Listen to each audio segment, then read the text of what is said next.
Time to wake up. It's Saturday morning. Find some milk and cereal. Grab a bowl and spoon. No, a bigger spoon. Head to the living room and take a seat on the floor while Joseph and Chris present to you Saturday Morning Cartoon! Hello everybody, welcome to Saturday Morning Cartoon Boom! This is a show where we wake up with the Saturday morning sun, popped on the floor, big bowl of sugar cereal, watch your favorite cartoons, both old and new. I'm Joseph. And I'm Chris. And this morning, we watched My Life as a Teenage Robot. I never knew you were a teenage robot, too. I wish I were a teenage robot. Oh, yeah, that kind of would have been fun. Like, for one, you get to be a teen forever, which... Okay, never mind, that sounds awful. No, yeah. So it's kind of like my life as a teenage robot forever, because what I didn't get, I guess, is why she was made as a teenage. Why not make just adult robots? Like, I mean, I know this lady's a mad scientist, but how mad is she? That's kind of cruel because we saw some of her other ones that were like depressed. Oh, that's true. Yeah, so she's just she's got a deranged mind, this lady. I didn't think about that, but that's kind of a dark, like, there's kind of a dark undercurrent to the show in that way. That's a dark take on my life as a teenage robot. Yeah. It's like she created a teenage robot that she could constantly ground and punish. And she will forever be under her mother's rule. Yeah, right. Exactly. But the show was suggested to us by Paul Webb. So thank you very much, Paul. We appreciate it. And everyone, you can go to various places to suggest your picks. You can go to the Saturday Morning Cartoon Boom subreddit, which is just Cartoon Boom. You can go to our Twitter, Nerd Sloth. You can go to Facebook. You can email us. Send us your requests, just like Paul did. Good job, Paul. Way to be a good sport. I know. What was funny is, like, I saw him follow up about it, too. Like, hey, this just disappeared. And it's like, it did, but that's because we're doing it. So Ta-da! Here we are. If it disappears, it means we're doing it. Or we don't like you. It's one Either of the or. two. It's probably one of those. It's probably the former, but it could be the latter if you bother us. You know, we never know. I don't even know where I am right now. So the show My Life as a Teenage Robot aired from 2003 to 2009, created by Rob Renzetti, developed by Rob Renzetti and Alex Kerwin, produced by Frederator Studios and Nickelodeon Animation Studios, ran for 3 seasons, 40 episodes, on Nickelodeon Network from 2003 to 2005, and on Nicktoons Network from 2008 to 2009. For source synopsis, this is from Anonymous. Like, this person did not want to be named. Or is it the hacker group Anonymous submitted this? Our friend Anonymous. I feel like they did. Debuting on Nickelodeon in 2003, My Life as a Teenage Robot follows the escapades of Ginny, a superpowered robot with a super sensitive teenage heart. Her primary function is protecting the planet from any disaster, but like all teenagers, she has her own ideas about how she would like to live her life. Aw, that's a pretty good one. Yeah, good job, Anonymous. Way to not You put can your always name. leave it up to Anonymous to take care of business. Typical Anonymous. Yeah. So who are some of the actors who played in this show? So the character of Jenny, a.k.a. XJ9, was Janice Kawai. And she has also provided voices for other cartoons like the Karate Kid series. Did you know that was a cartoon? I sure didn't, but I bet someone's going to suggest it now. Thanks for mentioning it. Yeah. And also Guy from Captain Planet. The voice of Brad was provided by Chad Dorick. The voice of Tuck provided by Audrey Wasilewski.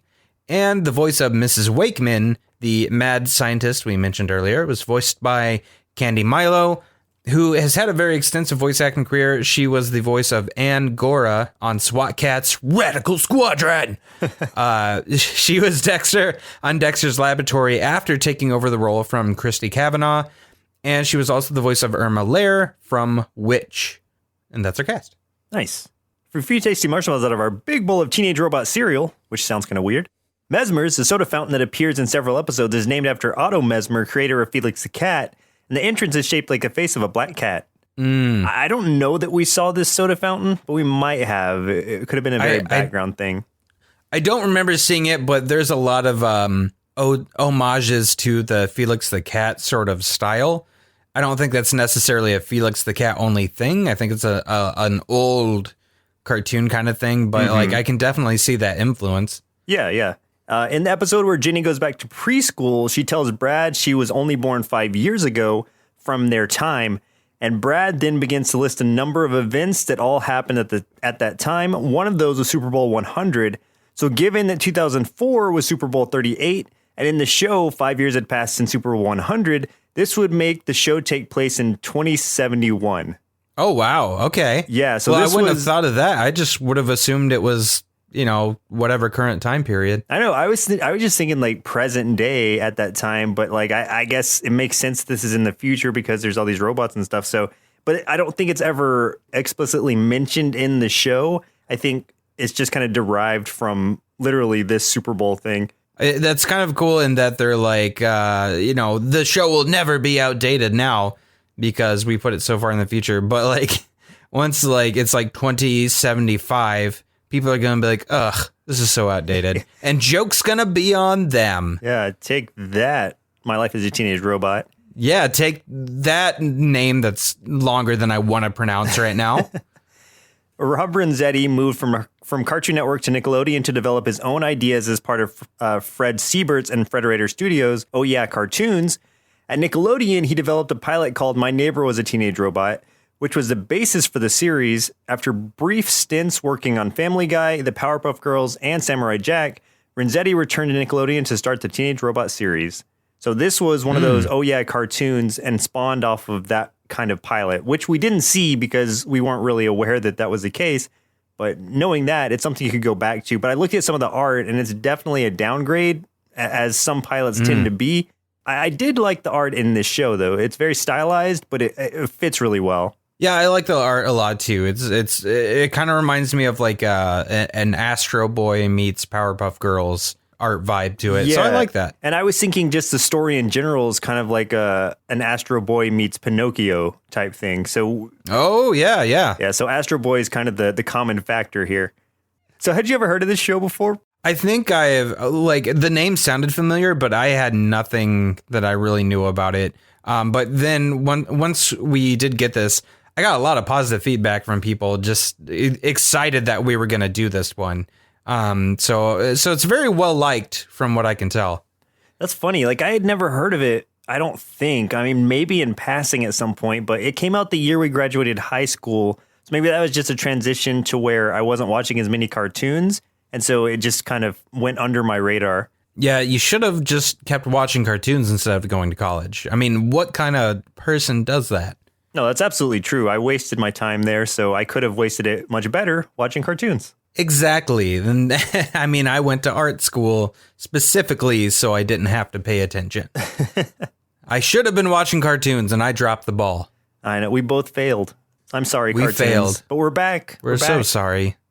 So let's go ahead and jump into the episodes we watched for today's show. For your first episode, I rated episode and following random listener chosen episode, or it may vary depending on how these episodes fall chronologically, but of course I have to start with the very first episode, which is It Came From Next Door, Season 1, Episode 1A. So these are split into two parts, as we've done before, and so we'll just say the letter of whichever order it comes in, but for the most part, these are like, 11, 12-minute episodes 11 minutes, maybe? Yeah. I gotta say the theme song is so catchy. I got caught grooving and dancing on the couch to this one. I was singing it in my car on the way here. Nice. Welcome to my life as a teenage robot. You sound just like it though, which is really good. You should do like I almost said America's Next Top Model, but you should do America's Got Talent and just sing that song. Just sing they'll that know it. Song. Yeah, everyone will know. You know Simon familiar. Cowell will love that. Is he on that show? What does he do anymore? I don't know. I don't know anything. I'm so behind on all of that stuff. Yeah. But yeah, what we were talking about earlier with like the animation style, the big thing that reminds me is like the big eyes, the big oval eyes, and then in the pupils, they have that kind of, it's like all black with that white triangle cut out on the sides. That reminds me of things like Felix the Cat and Astro Boy and other cartoons. And I really like that style quite a bit. Yeah, it's a very simple style, and even the colors are very almost not monochromatic, but the backgrounds especially will just be kind of hues of a certain color. So again, to simplify the art style, but it totally works for the mood of the show. And I agree with the Astro Boy, especially because even the body shapes remind me a lot of that. It's like some classic anime mixed with kind of modern Western animation. Yeah, definitely. So it's a good blend. Yeah, the one thing that I thought was kind of weird, and I didn't notice it in this episode, but one of the other episodes I saw it a lot, is that like when the background is a certain shade, they change the color of the character slightly. But I only really noticed that between just Jenny and one other character from another episode, and that like some parts she appears green instead of blue because the background's got like a yellowish hue. But like I didn't think that translated well, that it was indicating light or shade or something like that, you know? Yeah, I wasn't like, sure if it felt weird. If it was because she was supposed to be like a really kind of like shiny metal, and so she was kind of taking in the hues around her. I'm not sure, but I know what you're talking about, because at one point she was kind of like a yellowish green in one of the episodes. Mm-hmm. And I was thinking the same thing. I was like, is she camouflaging, or is that just like, it didn't translate well to what I think they were trying to do, but I get what you mean. Yeah, another character turned from yellow to green and then back to yellow, depending on his setting too. And it looked weird. The first time I noticed it, I thought it was an actual animation mistake because it was so weird. And then I realized that they kept doing it. So obviously it was done on purpose, but I wasn't into that part. Yeah, I don't think it was necessary, but yeah, they were doing a thing, and that's okay. That's super nitpicking, though. Yeah, no, it as really, I tend to do. It really is, and I think it's good that we're kind of getting some negatives out of the way to begin with, because I don't have much negative to say about it. A lot of it's been, a lot of it's going to be real positive. So the way this starts off, it was kind of interesting. It's like Brad and his brother Tuck. Well, I guess it's really Tuck just kind of hitting a ball around, or throwing a ball or something. He like hits a baseball into the window of his neighbor, breaks it, and then decides to go inside and get the ball. Well, to kind of apologize first, but then once no one answers and the door just kind of creaks open, he goes inside to get the ball and ends up running into these robot legs, and then comes running out screaming. And this is how they first encounter Jenny, who at this point in the episode, really a lot of this episode is about Tuck being scared of her and thinking she's like a giant, like evil cyborg robot or something like that. Yeah, and it was a great ongoing joke too. And I love the whole scene when he's walking through the house, Mrs. Wakeman's house, and seeing all the discarded robot parts and stuff. And it's just they purposely animated all scary. And my favorite gag there, and this is kind of a over-exaggeratory gag that they use a lot in the show.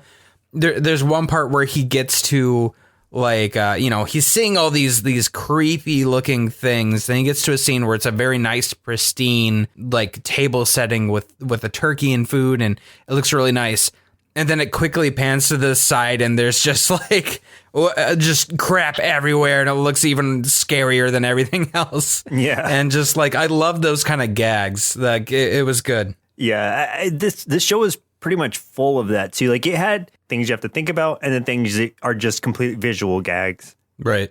So the other older brother, Brad, when he hears about that there's a robot there, he sneaks in to see for himself. He meets XJ9, which she says to call her Jenny. And I like that too, is like, because when her quote unquote mom, Mrs. Wakeman, comes in, who has kind of like, I don't know, like grounded her kind of for life to her room, or just like keeps her solitary unless there's a threat to the world, that then she goes out and saves it like a superhero would. But she has this argument with her mom, was like, I changed my name to Jenny. And like, I thought that was so funny, because it sounded like something like a young kid would say to their parents, trying to be defiant, like, I changed my name. Like when I was 7, I tried to change my name to Colt because I liked Three Ninjas, and I was an idiot. Oh man, hold on. I'm going to try to name the Three Ninjas. There was Colt, Tum Tum, and yep. Oh, what was the other? Colt, Tum Tum, and I can't remember the last one. What was the oldest one? Yeah, Rocky. That's right. Oh, that's man. right. That's so funny. Yeah, it's such a great, terrible movie. So, I mean, we basically get to see how she lives her life. Like, she's very sheltered and she doesn't want to be. So she starts becoming like the typical teenager and like, you know, sneaks out and goes and plays with Brad and stuff. It kind of plays with Tuck, but Tuck is a little too scared, and to hilarious effect. Out of all the things they did, so they play with a bunch of various things. Which one was your favorite? Because I thought the hacky sack was pretty funny. The hacky sack was good. I think I liked where they're throwing the frisbee and they kind of throw it at her, and I guess her like auto defenses turns on, or just her, and then she like just flips around and like lasers it. There's also a good scene where like Tuck gets on the skateboard and she gives him like a push, like he's gonna go down this hill, but he goes like flying super, like, I mean, just instantly off screen and leaves a trail of fire. I like where that was good. I like where the ice cream man rode by. Like, he looked evil too. Yes. Like, he just like drove by real fast, and then she magnetized him back so that they could get their ice cream. But then it looked like she like wrecked his car and they just stole the ice cream. One of the overarching things that's happening in this episode, though, is she's kind of like skirting her responsibilities. Like, she's not. The big thing that's happening right now that her mom's like, you need to go take care of this, is there's a meteor coming to Earth. And she's always like, oh, not another meteor. Like, this is only a class C. And because it's only a class C, like, those always burn up in the atmosphere. Like, there's nothing to worry about. So I'm going to go play. And because of, it's funny that you said the hacky sacks, because it's because of the hacky sack being kicked up into the air and I guess hitting the meteor, because she literally like kicked it like to space.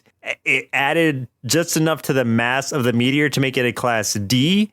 And that is the type of meteor that can destroy the Earth. And I did like that. Well, I mean, because too, like when she was just kicking the hacky sack, it almost just, it like destroyed tons of things before it finally ended up in space on this meteor and made it, bad enough to destroy the whole Earth. Yeah. So she has to go into to space to stop it, and Tucker's shirt gets caught on her jetpack, which I thought was hilarious, and he gets flown up there with her. She does all kinds of things to blow up this meteor. It's really cool because it shows you that she has like thousands of built-in weapons. I mean, it's like anything you can think of, she's got access to it within her body. And I thought that was cool because like it's showing you that this cartoon could be limitless as far as like the gags they can do involving her. Mm-hmm. So I thought that was pretty awesome. Yeah, that opened up a lot of possibilities for her in future episodes.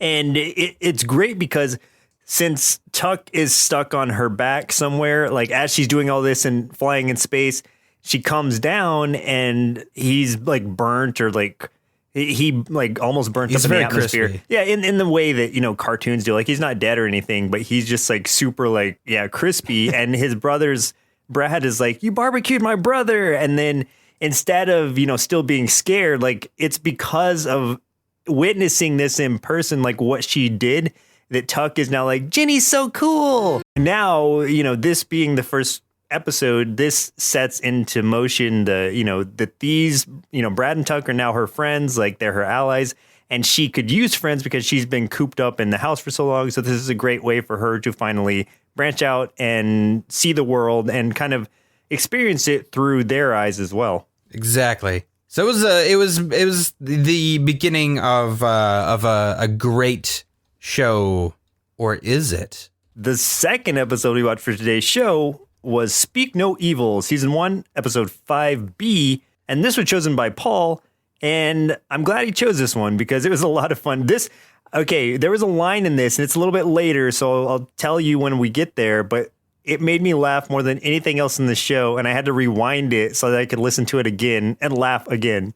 I'm excited to find out what it is because I laughed a lot in this one. This was I know this isn't the highest rated episode, but this was my favorite episode of everything we watched. Yeah, mine too, definitely. While on a mission in Japan, Jenny winds up losing one of her language system discs for English speech, and unable to switch off from speaking in full Japanese, she encounters problems in speaking to people. Yeah, I mean, essentially. But like the big overarching thing is just like there's this whole Godzilla type homage to this, and not even Godzilla. I mean Astro Boy too, and many other things. Yeah, just a lot of Japanese cultural things, monsters especially. Like The monsters were more like Chinese of origin, it looked like, just because of the way they were dressed. At least the initial monsters that came in, the ones that were bouncing around. Oh, yes. Those were funny. Those were just like disposable monsters that she like hit once and they would just turn into like whatever kind of gas or something. Well, I liked how like when you first, when the episode first starts, you see just a guy screaming right in the face of the camera, because that happens again later, like halfway through the episode. It starts the same way. Yeah. But like I think it's supposed to be Japan. Maybe it's China. I'm not sure. Well, it's got to be Japan because she ends up speaking Japanese later. Yeah. But like you see these like a close up of these scary looking monsters and they're like hissing. But then when it zooms out, they're super small and they just hop everywhere and they're really goofy and she just steps on them. Yeah. Like she'll hit him with like a tennis racket or something. And then at one point, like there were a bunch of them lined up. And so she gets like a giant ball of some sort. I think like a big like kind of planet Earth thing and just rolls it over him like a bowling ball. Yeah. And there's the one like big one too. Oh, yeah. What did she do? There's like a big version of it. And then she looks at some guy and she's just like, hand me a pipe. And like he just pulls a pipe out of like his back pocket or something. That's like right. this random guy just has this super long pipe. Yeah. Or a pipe in his back pocket. She takes it. She like hits him like a baseball. And oh, that's what it was. Flying. Yeah. But after she rolls the bowling ball type thing at them, like, and so that finishes off the monsters. She's kind of celebrating. She turns around. This ball rolls into like a crevice type thing and ends up turning around and coming back at her. And she's turned around at this point because she's finished with the battle. And this is what hits her and ends up knocking her English speech disc out of her. A little kid catches it who comes back later in the show. And he's like trying to get her attention to give it back to her. But at this point, she's done. Like she just flies off. That's kind of what sets in motion everything that's going to happen in the rest of this episode, which is a lot of her speaking Japanese and not being understood by people. Yeah, and I like that. Okay, what was funny, too, is I was just like, man, I wonder if this is a different voice actress because she's extremely fluent. But no, it's the same one. I didn't realize that she spoke Japanese already. And I was just like, man, she did a great job. Nice. Yeah, I wonder if that's like the only other language he speaks. So it's like, okay, we have this idea. What other language do you speak? Japanese. All right, perfect. Well, it could be because she looks like she gets typecast quite a bit in other cartoons. So that would be the reason, I think. So a big part of what happens a little bit later in this episode. So after she's done, she gets these 2 boxes, these gifts from, I guess, the leaders in Japan for saving the day. And she takes those and gives them to Tuck and Brad when she gets back. And those come into play where in a very almost Gremlins-like way, where there's these set rules that are written in Japanese, but there's also some like not pictograph. There's pictures that are telling you like, here's what to do, here's what not to do. On Tuck's, it says literally like vial plus water equals unhappy face, and then vial with no water equals happy face. And he's like, okay, I guess I'll add water. Like he just doesn't get it. Like these characters are so dumb, and that's what makes it so funny, especially him. Like he's so mischievous too. And then great. Then he keeps adding. Oh my God. Once he starts pouring the water, like this little, so it's a little like amoeba looking thing. Yeah. In a vial. And so he just pours water in and it's like, like it just starts screaming every time he hits it with water.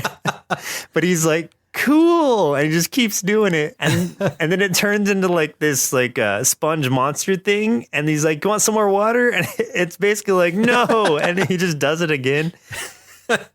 Yeah, he just keeps pouring water on it, so it gets bigger and bigger and bigger.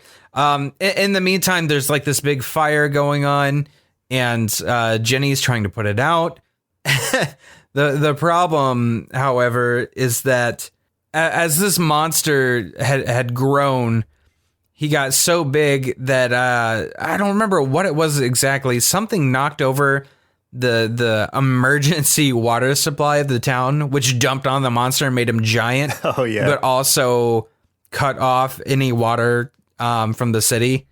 So she couldn't use the fire hydrants and things like that. There's a whole long gag before that happened between her and a guy that she's trying to like get him to hook this fire hose up to the hydrant. And since she speaks Japanese, they they don't understand him or don't understand her, but like to a ridiculous degree. It's just like they keep like no one can use common sense in this cartoon, and I love it. Yeah, that's so funny. Yeah, like he was like pointing at the hose. It was right by him to connect it to the hydrant, and he's just like, "What?" And then she keeps pointing, and I think she even says like "Hosu." Yeah, and he's like, "Oh, okay." And then like he like reaches behind it and grabs like a dog or something. A dog. He picks up. You're like, this. The monster is all big. He's like knocking stuff over, and she goes to fight him. But turns out the monster speaks Japanese too, because he was the gift from Japan. So they understand each other.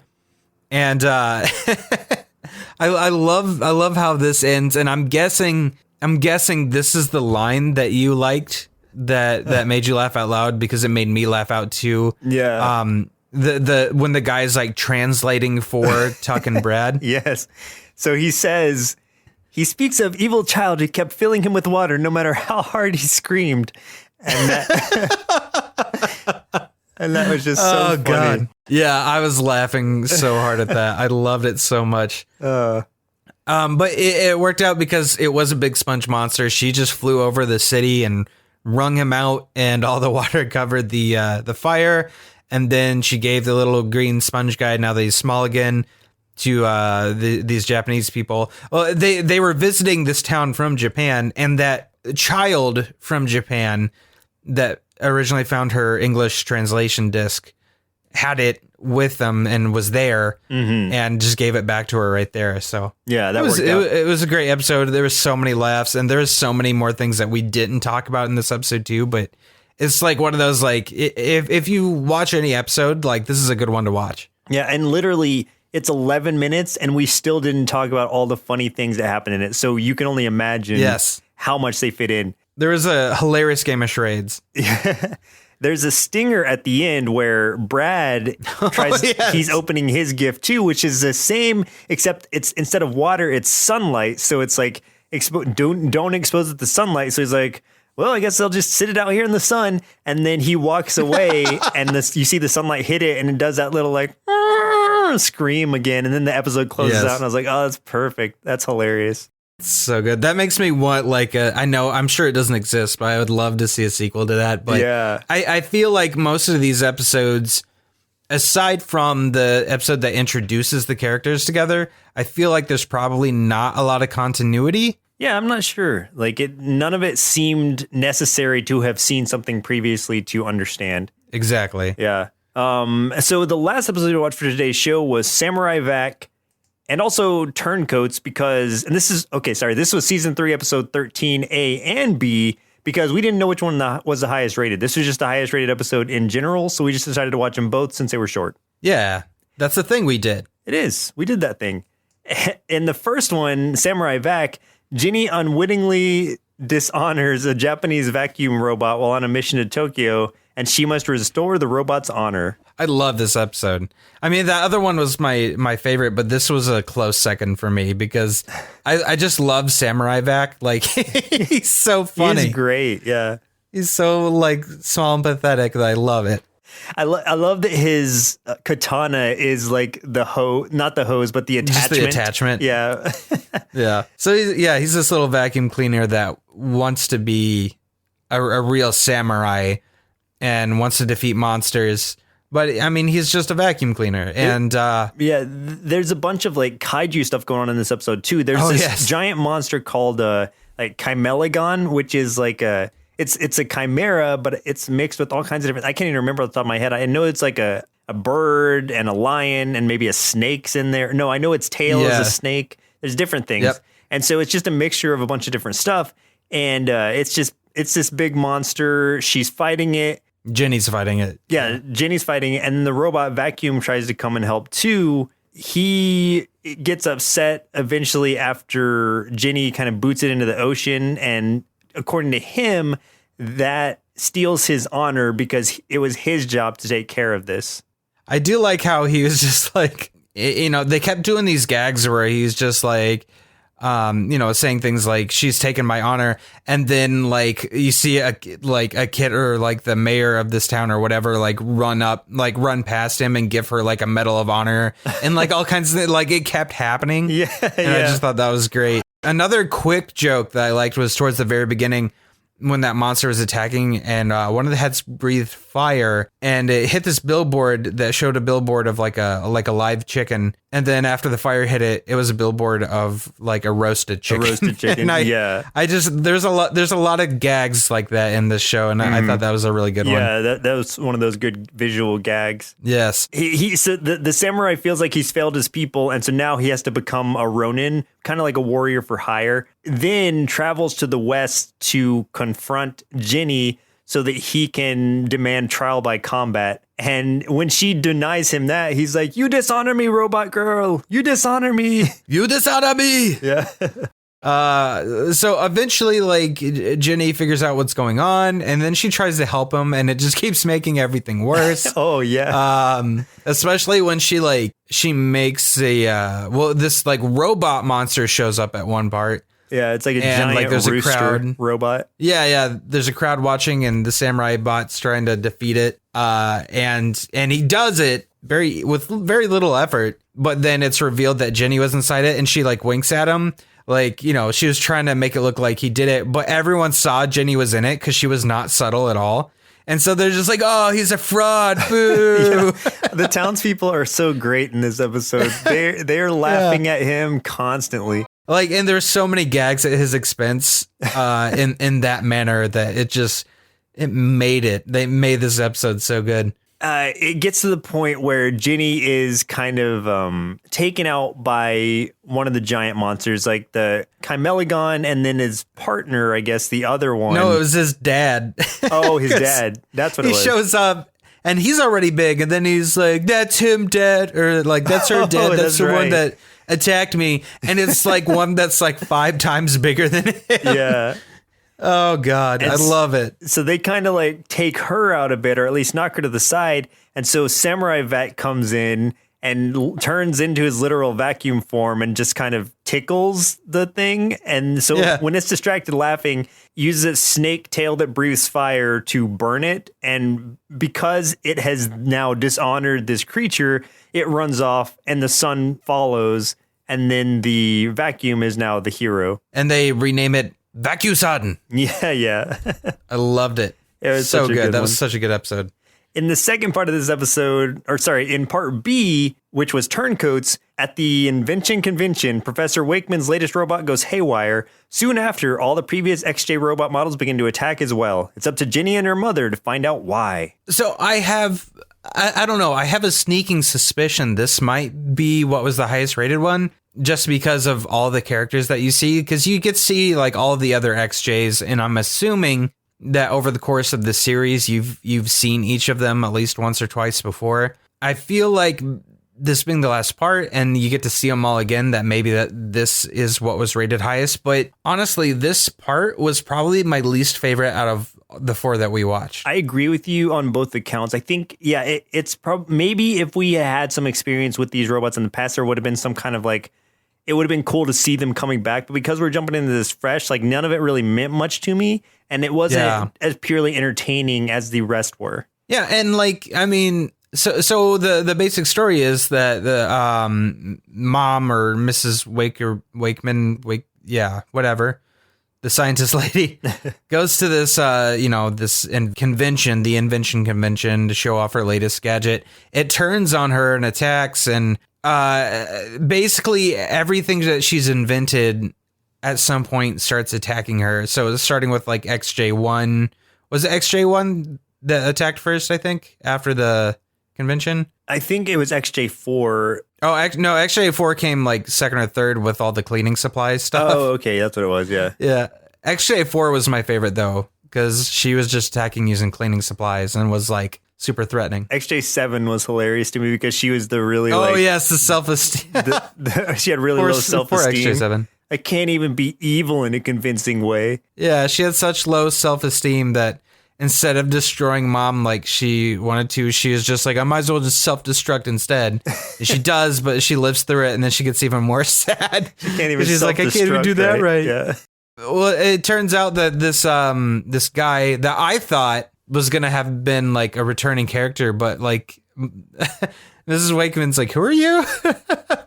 I thought that was funny. I think it is a returning character, but maybe it's only someone who Ginny has seen, or maybe Miss Wakeman just forgot because he's like a minor character. Doesn't remember him. And so I like that she was like, who are you again? Like, and she's like, Jenny's like, I've tangled with him before. And she's just like, A level, B level. What are we talking? Yeah, exactly.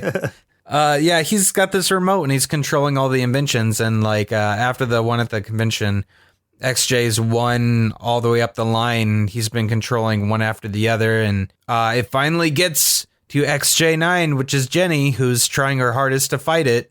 And she gives a very valiant effort. No, but this was interesting because this is the most that I think we've really seen of Jenny's mom, and that we get to see her intelligence because she's like, Jenny is attacking mom with everything, even though she doesn't want to. She's forced to, and she shoots these like saw blades. But her mom has the intelligence to get close to the guy controlling it and dodge at the last second, and the saw blades hits the remote that he's using to control, and obviously the day is saved. It's the end of this episode that I think was the best gag and made me laugh really hard. So, okay, well, first of all, like the villain gets eaten by the machine at the beginning that she was showing at the Invention Convention it's like a giant chattering teeth machine that's like on a giant snake body. It looks really, really creepy.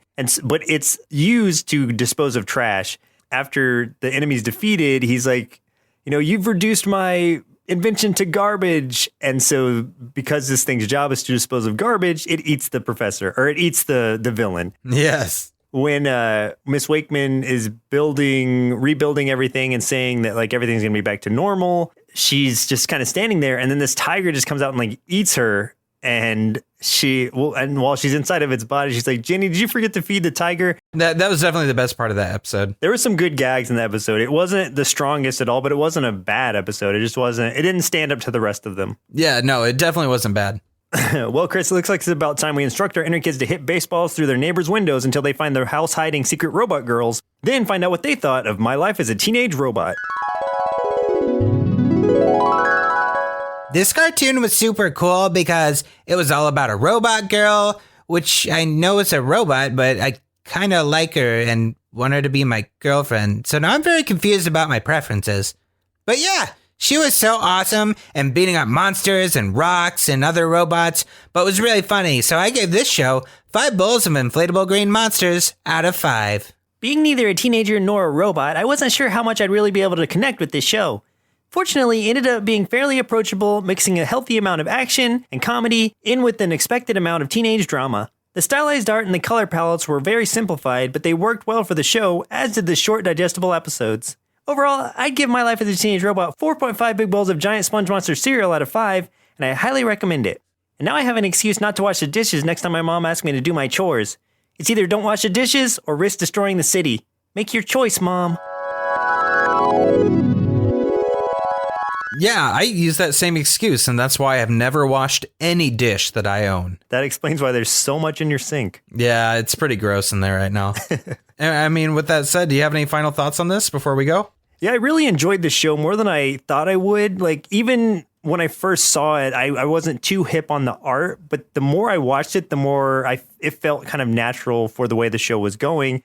I really could see this appealing to a teenage crowd. And I can't say that about a lot of cartoons because at that point you're kind of like, oh, I'm too cool for cartoons or whatever. But this is something that fits kind of right in that demographic. It might not be action packed enough for like little kids, but I think it's perfect for, probably like 10 and up. And overall, I really enjoyed it and will probably give more of it a watch.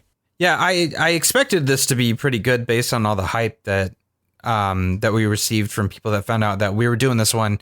So I'm glad that my expectations were met and I think even exceeded a little bit, honestly. It was funny. It was quirky. It had me laugh out loud multiple times per episode. So this is a show that I definitely want to watch more of in the future. Yeah, it's funny because I guess because I didn't really tell anyone that we were watching this, I didn't hear any feedback at all. So I went in with like, I guess just a low bar. And so it didn't have to do much, but luckily it went well over what I expected of it. Or maybe no one just wants to talk to you. Well, that might be true too. And now I'm going to go cry in the corner. Yeah. Make sure that there's none of my dishes in the corner because you don't want to go near those. I'm going to make those into my fort, my smelly fort. There you go. The smell alone will keep people away. That's the opposite of what I want. Yeah. But yeah, thanks, Paul, for suggesting this. Like we said, we both really enjoyed it, and it was a nice surprise, and I know we're going to watch more of it. Yeah, keep them coming, Paul. Keep suggesting more cartoons for us, and we'll put them on that list. It looks like our milk supply is now run dry, so it's time for us to say goodbye. And next week, we'll be watching Bravest Warriors, suggested via Joseph, because it's his birthday. Yay, happy birthday, Joseph. Way to be old. I know. Older than me. This is what you wanted for your birthdays, to do Bravest Warriors, so we're doing it. I'm only like 3 months older than you, right? Yeah, but you're still old. Well, okay. That's fair. Once again, I'm Joseph. And I'm the much younger Chris. And we'll see you next Saturday, if I live long enough. Presented by Nerdsloth, a place for lazy nerds. If you like what you heard, consider donating at patreon.com/nerdsloth so we can continue bringing you quality shows. Be sure to also leave us a review and share your favorite episodes and clips on social media. If you're looking for more content, visit us at nerdsloth.com.